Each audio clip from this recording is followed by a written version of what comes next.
Bonjour à tous, bienvenue dans votre émission Direct Santé qui vous parle tous les jours de pathologies, de traitements ou encore de gestes nécessaires pour préserver une bonne hygiène de vie. Ce matin, je suis accompagnée de Dr Kouniaglo François, qui est médecin gynécologue, pour parler des anomalies de grossesse au premier trimestre. Donc, ces anomalies surviennent au premier trimestre de la grossesse, donc il est souvent trop tard pour intervenir. Ces différents types d'anomalies sont nombreuses, donc ils peuvent provoquer des fausses couches ou encore lorsqu'un traitement ne permet pas de poursuivre la grossesse. On parle de grossesse extra-utérine. Donc comprendre pourquoi ces anomalies surviennent, nous allons en parler justement avec Dr Kouniaglo, médecin gynécologue à la clinique Saint-François à Agouay. C'est bien ça, docteur? Bonjour. Oui, bonjour madame. Comment allez-vous? Je vais bien, chez vous. Très très bien aussi. Merci d'être avec nous sur ce plateau pour continuer à sensibiliser la population, parler de pathologie, parce que c'est vrai que voilà, cette émission, c'est la vitrine. On essaye quand même d'informer les gens pour ces maladies, pour que les gens puissent aussi faire attention. Merci. En tout cas, aujourd'hui, donc, on va parler des anomalies de grossesse au premier trimestre, mais tout d'abord, on va parler nous un petit peu de qu'est-ce que c'est qu'une anomalie de grossesse, surtout. Ok, merci madame. Nous allons parler des anomalies de la grossesse au premier trimestre. Bon, tout d'abord, je dirais que la grossesse, c'est un thème générique qui désigne tous les phénomènes qui se passent de la conception jusqu'à l'accouchement. Et au cours de cette période, on va parler d'une femme qui est enceinte. Cette grossesse va s'accompagner des anomalies, des effets que la femme peut subir. Il y a des anomalies qui vont entraîner des effets négatifs sur l'état du fœtus ou bien de la femme, ou bien des effets qui ne seront pas vraiment des anomalies au cours de cette grossesse. Donc, en gros, ces anomalies qui ne vont pas entraîner des problèmes, ce sont les effets juste sympathiques de la grossesse liés à des effets des hormones. Mais les anomalies proprement dites, soit un saignement, soit des petits problèmes liés à cet état de grossesse. Donc, c'est ce que je peux dire pour pouvoir expliquer à peu près ces anomalies ou bien tout ce qui est anomalie au cours du premier trimestre de la grossesse. Donc, c'est déterminant encore au cours du premier trimestre, c'est vraiment là où il y a le danger. Oui, c'est déterminant parce que normalement la grossesse, c'est comme le corps, l'organisme de la femme va considérer la grossesse comme un corps étranger qui va essayer de chercher, de lutter à le faire sortir, et l'organisme aussi va lutter pour pouvoir garder cette grossesse. Donc ce qui fait qu'il peut avoir des anomalies. Mais par exemple, dès le début, dès que la femme est au courant qu'elle est enceinte, qu'est-ce qu'elle doit faire justement? Est-ce qu'il y a des précautions à prendre pour ce premier trimestre-là surtout? Une femme qui se sent enceinte, c'est-à-dire ou bien qui a un retard de règles, ou bien qui désirait cette grossesse et elle-même, elle se dit elle est enceinte, la première des choses, c'est d'aller à l'hôpital.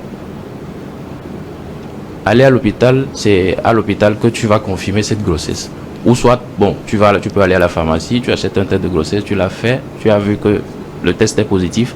Maintenant, cette grossesse, c'est où? On ne sait pas. Donc, il faut aller à l'hôpital pour se faire consulter, pour pouvoir voir qu'est-ce qui se passe vraiment. C'est une grossesse ou bien c'est pas une grossesse? Parce qu'un test de grossesse positif ne veut pas forcément dire que c'est une grossesse. Ah bon? Oui. Pourquoi? Parce qu'il y a des faux positifs. D'accord. Il y a des faux positifs, il y a des trucs qui peuvent positiver. Les tests urinaires, c'est pas forcément, un test urinaire positif ne veut pas forcément dire que c'est une grossesse. Donc il faut quand même faire une prise de sang pour... Il faut soit une prise de sang, soit aller à l'hôpital, voir un médecin, voir une sage-femme qui doit vous examiner, parce qu'il y a des signes. Quand il y a une grossesse, il y a des signes qu'on va voir. Quand il y a une grossesse, il y a la paraclinique, il y a des examens qu'il faut faire pour être sûr que c'est vraiment une grossesse. D'accord. Donc du coup, dès qu'elle est au courant que voilà, c'est là, que la grossesse est là, qu'est-ce qu'elle doit faire? Elle doit se rendre à l'hôpital. Elle doit se rendre à l'hôpital. Même si ce n'est pas la première grossesse, même si c'est la 10e grossesse, elle doit se rendre à l'hôpital. Parce qu'on ne sait pas vraiment ce que c'est. D'accord. C'est pour ça que j'avais dit qu'il y a des faux positifs, surtout pour les tests urinaires. D'accord. Et donc ces anomalies, il y en a plusieurs. Les anomalies de grossesse. Oui, les anomalies de grossesse, je disais au début, il y a les effets sympathiques de la grossesse. Ce sont des phénomènes physiologiques que la femme va subir. Et ces effets physiologiques peuvent être des nausées, des vomissements, des céphalées, des maux de tête, des douleurs au bas-ventre. Ça, c'est des effets physiologiques de la grossesse. Ces effets physiologiques peuvent peut-être être corrigés simplement par une habitude forcément pas une médication, c'est-à-dire une activité physique, bien dormir, fractionner les repas, peut-être dans les nausées, vomissements. Mais il y a les effets négatifs aussi, qui sont vraiment des anomalies. Peut-être un saignement au cours de la grossesse, ça c'est une anomalie. Il faut chercher qu'est-ce qui a donné ce saignement. Des douleurs intenses au bas-ventre, il faut chercher à voir qu'est-ce qui a donné ça. Et souvent les causes, c'est quoi? Les causes, peut-être une infection génitale, peut être responsable d'une anomalie au cours de la grossesse. Il peut y avoir des causes génétiques aussi, parce que il y a des pathologies, soit c'est au cours de la grossesse, qui peuvent être d'ordre génétique, d'ordre chromosomique, soit un problème au niveau du spermatozoïde, soit un problème au niveau de l'ovocyte que le spermatozoïde a fécondé, peut donner une anomalie au premier trimestre de grossesse. Une infection génitale, une fièvre peut entraîner une anomalie au premier trimestre de grossesse. Mais est-ce que les examens, l'homme aussi peut faire pour pouvoir aussi savoir, pour pouvoir, parce qu'il n'y a pas que la femme, hein, puisque c'est vrai, c'est nous qui portons l'enfant, mais quand là vous parlez aussi des anomalies, que les anomalies peuvent aussi survenir au niveau du sperme, est-ce que les hommes aussi font aussi des examens? Oui, justement l'homme aussi peut faire des examens. Et à quel moment l'homme doit faire des examens? C'est quand on voit qu'il y a une anomalie. Peut-être, si je donne l'exemple des fausses couches à répétition chez une femme. Donc, pour rechercher la cause d'une fausse couche à répétition chez la femme, on serait amené à demander un spermogramme chez l'homme pour voir s'il n'y a pas une anomalie au niveau de ces spermatozoïdes. Mais par exemple, la femme, elle est enceinte, elle vient à l'hôpital, comme vous l'avez dit. Elle suit la procédure, elle sait qu'elle est enceinte, elle vient à l'hôpital. Donc, quel type d'analyse vous lui prescrivez pour pouvoir aussi... Parce que là, on peut pas, le gynécologue ne peut pas savoir tout de suite s'il y a des problèmes. C'est quand il y a des complications que... mais est-ce que dès le premier jour de la grossesse, quand la femme vient à l'hôpital, est-ce qu'elle a des analyses à faire, des examens à faire pour continuer, pour poursuivre sa grossesse, normalement? Au premier trimestre de grossesse, en fait, qu'est-ce qu'il faut faire quand une femme est enceinte ou bien quand une femme a fait un test et a vu que c'est positif? Tu vas à l'hôpital. La première des choses, c'est faire une échographie. La première des choses, c'est faire une échographie. L'échographie, quel est son objectif au premier trimestre? C'est de confirmer la grossesse. Et quand on confirme la grossesse, maintenant voir le siège de la grossesse. Parce que cette grossesse peut être dans l'utérus ou comme en dehors de l'utérus. Ça peut se développer. D'accord. Dans l'utérus comme en dehors de l'utérus. Donc, il faut forcément l'échographie. Donc, confirmer la grossesse, voir le siège de la grossesse et voir la vitalité. Est-ce que cette grossesse, peut-être qui est dans l'utérus, ça vit ou bien ça ne vit pas? Ça évolue ou bien ça ne évolue pas? Donc, c'est les trois objectifs qui sont assignés à l'échographie du premier trimestre, c'est-à-dire dans les 15 premières semaines de la grossesse. C'est ça. Cette échographie doit être faite avant, au plus tard, la 14e semaine de la grossesse. De la grossesse. Et après, c'est ça qui confirme si tout va bien. Si tout va bien, oui. Faites ça. Et donc, tout à l'heure, on parlait des pathologies. Donc, quelles sont les pathologies qui arrivent justement? Oui, les pathologies, comme je le disais, on peut avoir des fausses couches à répétition ou bien avortement spontané. On peut avoir les grossesses extra-utérines, comme je l'ai dit, que si on fait l'échographie, oui, si c'est à l'extérieur. C'est à l'extérieur. Donc, c'est la grossesse extra-utérine. C'est-à-dire que la grossesse peut se développer soit dans les trompes, soit au niveau des ovaires, soit même dans l'abdomen. Ça peut se développer sur les intestins. Carrément. Carrément, oui. Donc, il y a les grossesses extra-utérines. Il y a la mole datiforme. Ça, c'est quoi? La mole datiforme, c'est une anomalie chromosomique. Comme je l'avais dit, que les anomalies au premier trimestre, on peut avoir des origines génétiques. Génétiques, oui. Donc, la mole datiforme, c'est une anomalie chromosomique qui va entraîner, on n'aura pas, à l'échographie, on n'aura pas un vrai fœtus, on n'aura pas un vrai embryon, si c'est une mole complète, mais on aura l'image, on le décrit souvent, image en flocon de neige ou bien en grappe de raisin. Quand on fait une échographie, c'est ce qu'on trouve dans l'utérus. Mais c'est une grossesse. Mais ça sera suivi par un test sanguin. tu fais le test de grossesse urinaire, tu vois que tu es enceinte, on va faire l'échographie, on voit cette image, on te dit que c'est une molle. Maintenant, et ça arrive souvent, ça? Oui, ça arrive. Ça arrive. Donc, il y a la molle hydatiforme aussi. Il y a les grossesses arrêtées. La grossesse peut s'arrêter. À tout moment. À tout moment. Et donc, par exemple, pour les grossesses arrêtées, il faut chercher la cause. Comme je l'avais dit tantôt, une fièvre peut faire arrêter une grossesse, un fœtus. Une fièvre, une femme enceinte qui a fait une fièvre, la grossesse peut s'arrêter seule. Wow. Ou bien une infection peut faire que la grossesse peut s'arrêter. Donc, à peu près, c'est les pathologies qu'on peut rencontrer au premier trimestre de grossesse. Ah, c'est quand même c'est des choses à savoir, hein, parce que mais quand c'est comme ça, faut faire quoi? Faut interrompre directement la grossesse, hein. Ça, c'est au bout de combien de temps? Bon, si je prends par exemple un avortement spontané, il faut savoir, c'est que le diagnostic de tout ça là, c'est se faire à l'échographie. Tout ce que j'ai cité, comme avortement, fausse couche à répétition, bien avortement spontané, molle hydatiforme, grossesse extra-utérine, grossesse arrêtée au premier trimestre, le diagnostic c'est à l'échographie. Ça c'est la première échographie de la grossesse. Mais ça peut arriver. Le diagnostic c'est à l'échographie. À l'échographie. Maintenant, par exemple, la grossesse arrêtée, je peux pas voir une grossesse, je fais une écho, je vois que bon, il n'y a pas d'activité, je peux pas me prononcer en même temps. Il faut un certain nombre de jours pour refaire une seconde échographie. Pour s'assurer de la non-évolutivité de cette grossesse.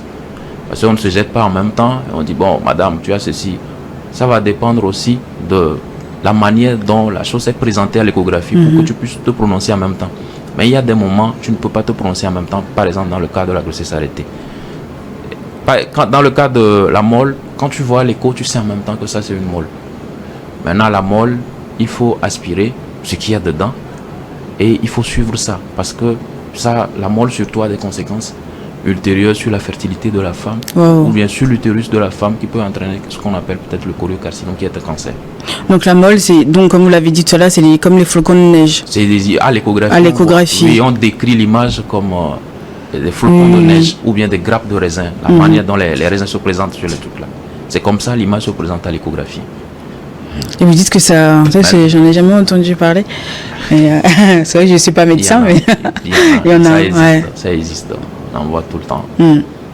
Et donc ça, il faut aspirer, il ne faut pas attendre. Il faut aspirer et suivre. Et suivre. Il y a un suivi au moins peut-être sur 6 mois pour voir. Parce que quand la femme tombe enceinte, il y a les hormones qui vont s'élever dans le sang, surtout les bêta-CG qui vont s'élever. Et dans le cadre de la molle, après une aspiration, il faut suivre la cinétique de cette bêta-CG qui doit diminuer. Mais si ça ne diminue pas, ou bien ça augmente, ou bien ça stagne, il faut penser à autre chose. Mais ça peut revenir ou pas à tout moment? C'est-à-dire si elle retombe enceinte, elle peut toujours avoir la même chose? Oui, c'est possible. C'est possible. La molle, j'ai dit tout à l'heure que c'est une anomalie chromosomique. Ouais. Au cours de la fécondation, la femme va donner 23 paires de chromosomes, l'homme va donner 23. Maintenant, il peut arriver qu'au cours de cette fécondation, peut-être l'homme va envoyer ses 46. Plus les chromosomes sexuels. Donc, du coup, c'est ça qui peut entraîner la molle. Et il faut savoir que la molle, il y a la molle partielle et il y a la molle complète. La molle complète, c'est que tout au premier trimestre, tout, c'est l'image en grappe de raisin là que tu vas voir. Il n'y aura pas de fœtus, il n'y aura pas d'embryon. Rien. Rien. Peut-être la femme est enceinte, un jour elle va juste remarquer, soit elle saigne, elle vient à l'hôpital, on fait l'écho, on voit que c'est une molle. Soit elle se sent enceinte, elle va à l'hôpital, n'a pas encore commencé. Parce que le premier signe pour savoir qu'il y a un souci, c'est le saignement. Parce que ça saigne beaucoup. Donc, de toute manière, dès qu'il y a un saignement pendant la grossesse, il faut s'inquiéter. Il faut s'inquiéter. Oui. Il faut vraiment s'inquiéter dès qu'il y a un saignement pendant la grossesse. Et bon, il y a les femmes, certaines femmes ont l'habitude de dire que moi, je suis enceinte, mais j'ai encore les règles. Ça, oui, j'en entends. Je suis enceinte, mais j'ai encore les règles.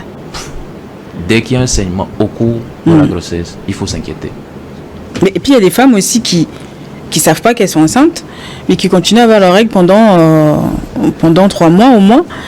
Et après, elles se rendent compte que enfin tu es enceinte. Ça aussi, c'est pas normal. Non, moi, si tu es enceinte, tu ne dois pas avoir les règles. Mais si tu vois le sang, il faut savoir que c'est une anomalie.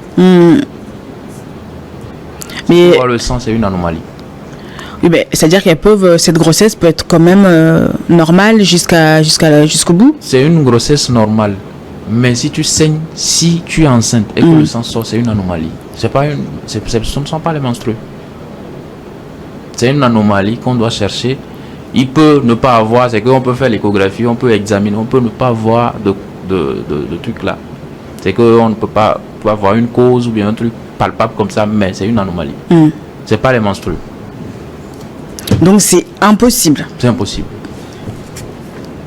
Oui, parce que mesdames, souvent, c'est celles qui sont enceintes mais qui continuent à avoir leurs règles, qui pensent que c'est normal. Ce n'est pas normal. Ce n'est pas normal. Du tout. Il faut aller consulter un spécialiste de santé, mais urgemment, quoi.